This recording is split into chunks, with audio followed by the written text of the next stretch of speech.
जागरूकता सप्ताह के कार्यक्रमों की श्रृंखला के अंतर्गत अग्निशमन यंत्रों का उपयोग एवं प्रशिक्षण इस पर कार्यक्रम रखा गया है। क्योंकि सुरक्षा इकाई द्वारा इस तरह के सुरक्षा उपकरण और उनका उपयोग साल भर किया जाता है और हम सब इससे जो अनभिज्ञ है वो रूबरू हो, इसके लिए कार्यक्रम रखा गया है। और मैं देशपांडे जी से अनुरोध करूंगा कि वे पहले हम लोगों को इन अग्निशमन यंत्रों के बारे में विस्तार से बताएं और अपना प्रशिक्षण कार्यक्रम जारी करें। यहाँ पर उपस्थित वरिष्ठ अधिकारीगण और सहकर्मियों, जैसा कि आपको विदित है, आज अग्निशमन का प्रशिक्षण कार्यक्रम आयोजित किया गया है सतर्कता जागरूकता सप्ताह के तहत। जैसे कि आग अपने आप नहीं लगती, बार बार ये बात उठती है कि आग लगने का तो मैं पहले भी कई बार बता चुका हूँ। आग लगने के मूलभूत 3 कारण, एक ज्वलनशील सामग्री, दूसरी वायुमंडल में उपस्थित ऑक्सीजन, तीसरी तापमान या ऊष्मा। अभी वर्तमान में आप देख रहे होंगे यहाँ पर ज्वलनशील सामग्री भी उपस्थित है, वायुमंडल की ऑक्सीजन भी, परंतु वो ऊष्मा या तापमान या इग्निशन टेम्परेचर नहीं है जिसकी वजह से इस ज्वलनशील सामग्री में आग नहीं लग रही। तो हमारे जितने भी अग्निशमन के यंत्र हैं या अग्निशमन का जो हमारा मूलभूत सिद्धांत है वो ये है कि इन तीनों कारकों में से किसी एक कारक को हम हटाने की या मिटाने की कोशिश करते हैं। सारे अग्निशमन यदि संभव है तो ज्वलनशील सामग्री को हटा लें, तापमान रहने दीजिए, ऑक्सीजन भी उपलब्ध रहने दीजिए। जो ज्वलनशील सामग्री नहीं होगी तो आग नहीं लगेगी। ज्वलनशील सामग्री है, तापमान है, लेकिन यदि ऑक्सीजन नहीं है तो भी आग बुझ जाएगी।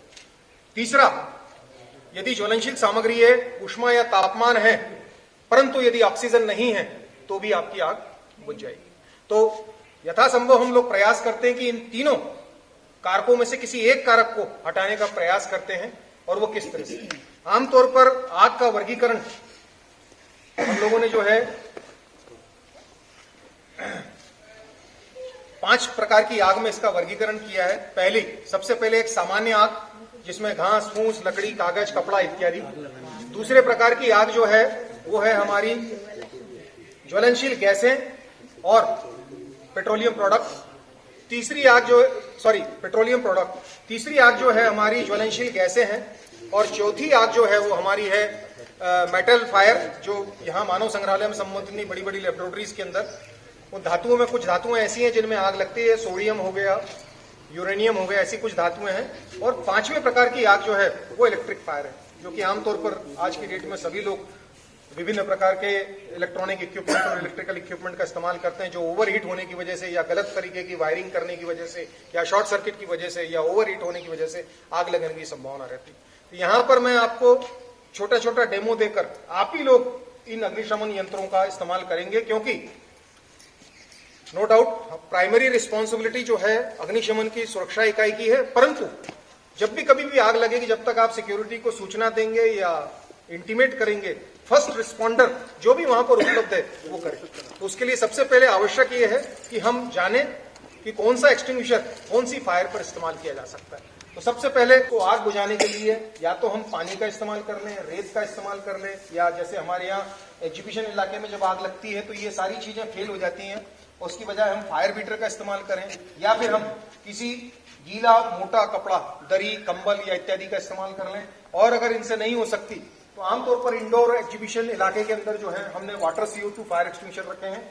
इसके अलावा ये ABCT A क्लास फायर के लिए भी है, B क्लास फायर के लिए भी, जिसमें सामान्य आग को भी ये कर सकता है, गैस की आग को भी कंट्रोल कर सकता है और तेल की आग को भी इस फायर एक्सटिंग्विशर से नियंत्रित कर सकते हैं। इसके अलावा ये मैकेनिकल फोम रखे हैं, ये केवल आपके पेट्रोलियम प्रोडक्ट की जो आग है उसको बुझाने के लिए। और ये CO2 फायर एक्सटिंग्विशर है। आमतौर पर ये जितने भी फायर एक्सटिंग्विशर है A क्लास, उसके बाद में आपका मैकेनिकल फोम, चूंकि इसमें पानी का इस्तेमाल होता है और पानी विद्युत का सुचालक होने की वजह से इन फायर एक्सटिंग्विशर का इस्तेमाल जो है हम बिजली की आग पर नहीं करते। उसके लिए विशेष प्रकार के हमने CO2 का फायर एक्सटिंग्विशर का इस्तेमाल करते हैं, क्योंकि CO2 गैस जो है विद्युत की कुचालक है और बहुत ज्यादा वर्तमान अवस्था में सिलेंडर के अंदर जो है संपीड़ित अवस्था में है। जब इसको हम रिलीज करते हैं तो ये लगभग -78 डिग्री का टेम्परेचर -78 डिग्री सेंटीग्रेड का टेम्परेचर जो है बनाती है जब रिलीज करते हैं लिक्विड फॉर्म से, जब गैस फॉर्म में आती है। तो अभी आपके सामने छोटा छोटा डेमो देकर आप ही से बुझवाया जाएगा।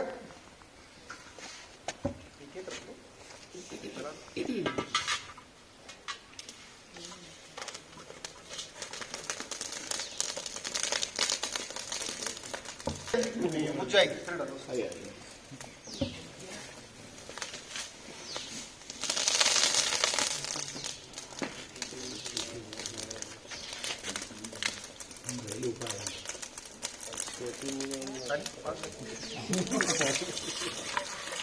तो आमतौर पर सामान्य आग को हम पानी की मदद, एक तो सर्व सुलभता से सस्ता, एक जगह से दूसरी जगह ले जाने में आसान है और सर्व सुलभता से उपलब्ध है और बहुत सस्ता है।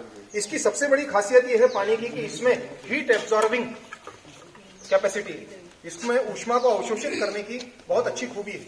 इस वजह से हम सबसे ज्यादा फायर फाइटिंग मीडिया में इसका इस्तेमाल करते हैं।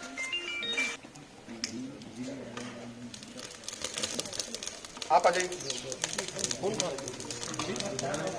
यदि पानी उपलब्ध नहीं है वहां पर यदि रेत, तो हम रेत या लूज मिट्टी की मदद से भी जो है आग बुझाना, हम इसकी मदद से भी आग बुझा सकते हैं।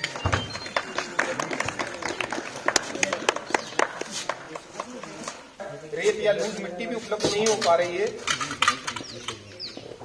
और वहां पर हरी झाड़ियां हैं पत्तियों वाली, तो इस प्रकार से हम एक फायर बीटर बना सकते हैं जिसकी लंबाई आमतौर पर 1 हाथ लंबा या 1 मीटर हम कह लें।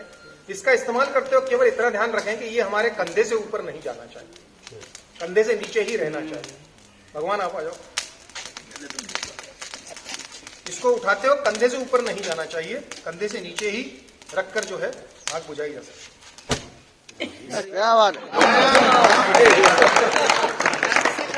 कारण यह है, इसे ऊपर न उठाने का कारण यह है कि अगर आप उठाते हैं तो इसमें जो चिंगारी इत्यादि लगी है वो पीछे की तरफ जो हिस्सा नहीं जला है उस तरफ जाने की संभावना। दूसरा, जितना जोर से आप मारेंगे उतनी देर से गर्म हवा जो है हट जाएगी और उसकी जगह लेने के लिए जो है वहां पर ठंडी हवा आएंगी और आग और भड़केगी। इस वजह से इसको मना किया जाता है कि कंधे से ऊपर आप न ले जाएं। तो ऐसा कोई मोटा बोरी, दरी इत्यादि उपलब्ध है, इसकी मदद से भी जो है आप आग बुझा सकते हैं।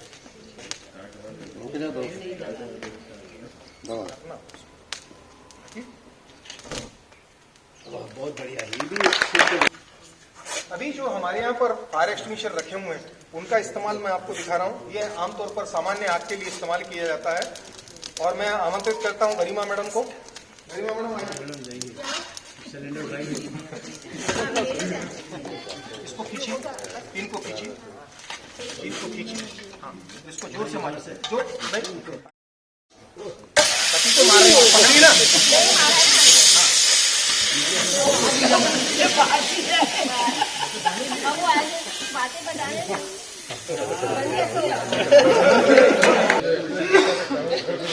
ये तो आपने एक ग्लास फायर के लिए वाटर CO2 फायर एक्सटिंग्विशर का इस्तेमाल किया और अब जो है हम एक ग्लास इसमें बताया था सामान्य आग या गैस की आग या पेट्रोलियम प्रोडक्ट की आग, तीनों का इस्तेमाल कर सकते हैं। अब मैं आमंत्रित कर रहा हूँ सुरमा मैडम। अरे बाबा, मेरे से नहीं होगा। अरे आइए आप आइए।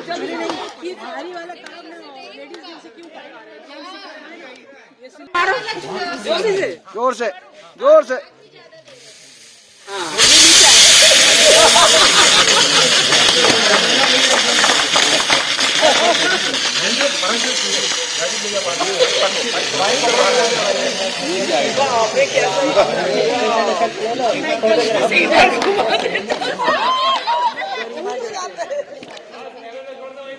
जानते भी ऐसे घुमा दिया ऐसे घुमा दिया तो मैं सारे सफेद हो जाएंगे।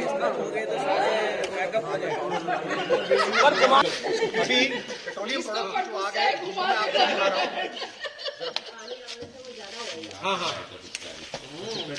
रहा हूं। आमतौर पर ये आग जो है पानी की मदद से कभी नहीं बुझेगी।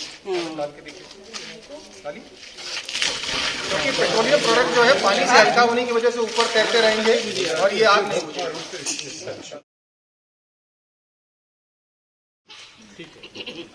इतना भारी भरकम सिलेंडर। इसके लिए विशेष प्रकार के फायर एक्सटिंग्विशर का इस्तेमाल किया जाता है, जिसे हम मैकेनिकल फोम कहते हैं, जो झाग प्रकार का है, इसको पकड़ना पकड़ जाता है। ये नोजल उसके अंदर पर है। इसमें देखिए फोम निकलता है एक झाग प्रकार का, और ये फायर एक्सटिंग्विशर जो है पेट्रोलियम प्रोडक्ट की आग लगाता है। बंद नहीं होगा ना?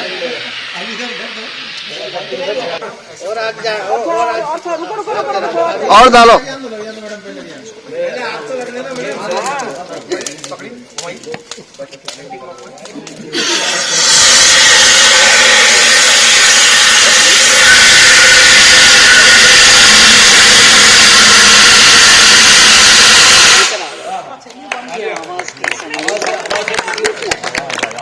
बहुत बढ़िया।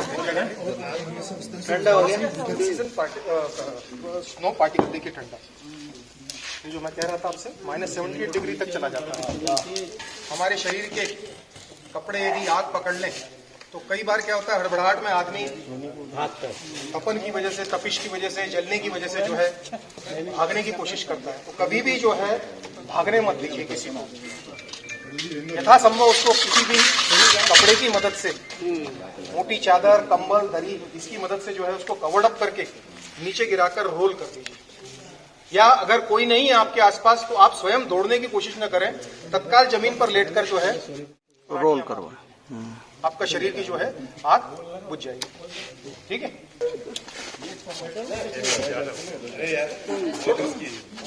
जैसे ये शरीर को मैंने बताया था, ये अगर कहीं पकड़ लिया तो इसको जो है आप इस तरह से ढक दीजिए। वाह, वो शरीर एक बार वोट लगाइए। इसकी दिन छोड़ा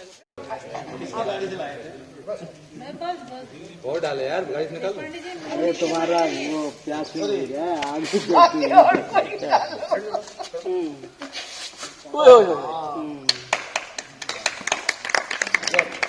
जिस तरह से पानी में डूबता हुआ आदमी जो बचाने के लिए जाता है, उस आदमी से चिपटने का प्रयास करता है, वैसे ही आग से जलता हुआ व्यक्ति जो उसको बचाने जाएगा या जो भी उसके सामने पड़ेगा उससे चिपटने का प्रयास करता है। तो ऐसी परिस्थिति के अंदर जो है हमको सामने से नहीं जाना है।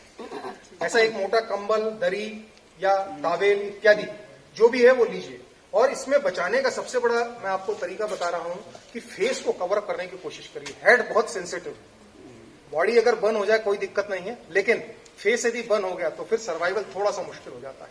तो कोशिश हमको ये करनी है कि आमतौर पर जो बर्न होता है सुपरफिशियल होता है, आपका ये शरीर का कोई हिस्सा जला और यदि फफोले बन गए तो बेस्ट है कि आप सर्वाइव, सिर्फ सुपरफिशियल बर्न हुए हैं, आपको कहीं कोई नुकसान नहीं।